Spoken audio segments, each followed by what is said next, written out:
सच्चिदानंद सतगुरु श्री भिखाराम बापू को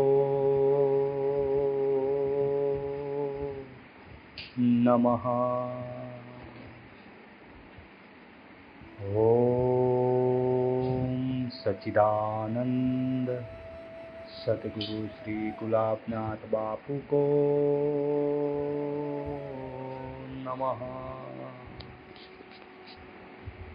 आप सबके हृदय में विराजमान मेरे सच्चिदानंद स्वरूप सतगुरु महाराज के चरणों में कोटि कोटि प्रणाम। जय गुरु महाराज। एक संत महात्मा ने सूत्र लिखा है, संसार के जितने कर्म हैं वे शरीर तक ही रहते हैं, मैं तक नहीं पहुंचते। मैं की खोज करने के लिए शरीर का आश्रय छोड़ना पड़ता है। मैं को ढूंढते ढूंढते मैं विलीन में हो जाता है। मैं विलीन हो जाता है। क्या रहता है? मैं ही रहता हूँ, मैं हूँ। स्वामी शरणानंद जी महाराज का ये सूत्र है। वो हमें समझाते हैं कि संसार के जितने भी कर्म हैं, कर्म किससे होते हैं? हमारे सतगुरु महाराज ने भी हमें बताया है कि कर्म इस शरीर की इंद्रियों से होते हैं, मन से होते हैं, विचार से होते हैं, धन से होते हैं। वो सारे कर्म इन जो नहीं है उसमें होते हैं। जो सदा परिवर्तनशील है, जो सदा रहने वाला नहीं है, जिसका जन्म और मृत्यु है, वो शरीर जो नाश होने वाला है उसमें परिवर्तन होता है। और वो परिवर्तन वो कर्म शरीर से होता है, उस शरीर की इंद्रियों से होता है। जैसे कि सुनना, देखना, बोलना, खाना, कुछ काम करना, मन से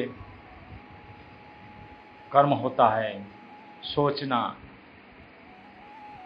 अच्छी सोच, बुरी सोच, उस पर उसके अनुसार चलना, आचरण करना उसका, और निर्णय निश्चय करना, बुद्धि और अहंकार कि मैं ये हूँ, मेरे शरीर में बल है, मैं बलवान हूँ, मेरी बुद्धि तीक्ष्ण है, मैं बुद्धिशाली हूँ। ऐसा जो अपने को जो नहीं है उसको मानता है, वह कर्म है। कर्म जो नहीं है उसमें होता है,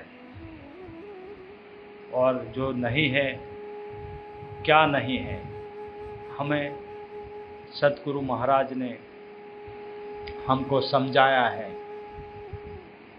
बताया है बोध में कि तू ये नहीं है, तू शरीर और मन नहीं है। फिर भी हम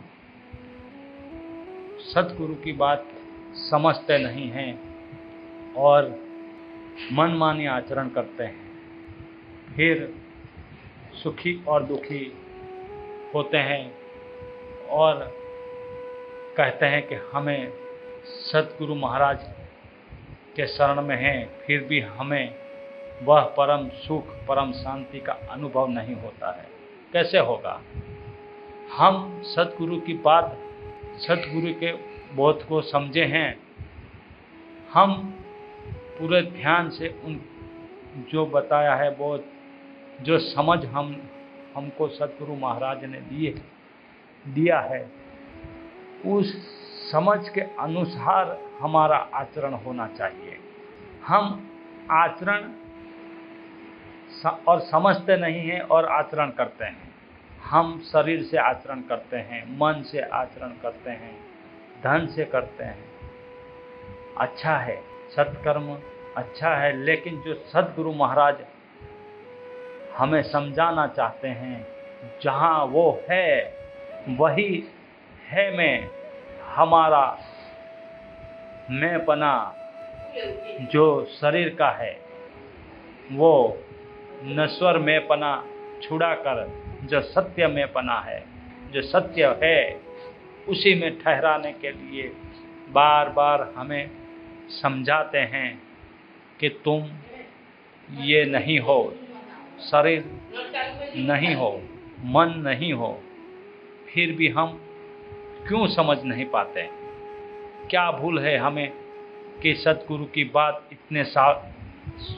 इतने सालों से सतगुरु के महाराज के पास जाते हैं तो हमें समझ में क्यों नहीं आता है? सतगुरु महाराज कहते हैं कि बहुत सरल है, तो इतना सरल है फिर भी हमें ये समझ में नहीं आता है। तो गलती सतगुरु महाराज की नहीं है, हमारी है। हम कहीं ना कहीं गलती करते हैं। जब टीचर स्कूल में पढ़ाता है तब सारे विद्यार्थी को नहीं समझ में आता है। जो शीलवंत होते हैं, जो एकाग्रचित्त से टीचर की बात सुनते हैं और तुरंत अपने आचरण में समझकर अपने आचरण में लाते हैं, उन शीलवंत शिष्यों को ही यह बात समझ में आती है। और जिनको समझ में नहीं आता है उनको अभ्यास करना चाहिए। जैसे टीचर लेसन देते हैं कि ये तुम 5 बार 10 बार लिख के लाओ, ऐसे ही हमें सतगुरु महाराज के सत्संग और बोध को बार बार चिंतन और मनन करके समझना चाहिए कि क्या भूल है मेरी कि मुझे समझ में नहीं आता है। भूल न टीचर की होती है, न सतगुरु की। भूल विद्यार्थी यानी शिष्य की होती है, वो समझ नहीं पाता। तो हम समझ नहीं पाते, इसीलिए हम दुखी हैं। हम इतने सालों से पास में हैं, फिर भी वह अनुभव जो सतगुरु महाराज का है वह हमारा नहीं है। क्यों नहीं है हमारा अनुभव? हम उस अनुभव को अपना बना ले, सतगुरु महाराज को अपना बना ले, और हम सतगुरु महाराज के शरणों में पूर्ण समर्पण जो नहीं है उसका समर्पण कर दे, और जो है उसका स्वीकार कर दे और पूर्ण आचरण स्थिति में रहे, तो यह अनुभव होता है कि मैं ही हूँ। और ये स्वामी शरणानंद जी महाराज का ये सूत्र भी हमें मालूम समझ में आ जाएगा कि ये संसार के जितने कर्म हैं वे शरीर तक ही रहते हैं, मैं तक नहीं पहुँचते। क्योंकि हमें समझ में आ गया है कि कर्म इन तीनों में है, शरीर में और मन में। मुझ में कर्म नहीं है, मैं अकर्ता हूँ, मैं आत्मा हूँ, मुझ में कोई कर्म नहीं है। सारे कर्म और परिवर्तन इस संसार में है, ये शरीर में है, ये मन में है। मुझ आत्मा की खोज करने के लिए इन तीनों धर्मों को जो नहीं है उसका आश्रय छोड़ोगे, तभी मेरा मैं आत्मा हूँ यह पता चलेगा, यह अनुभव होगा।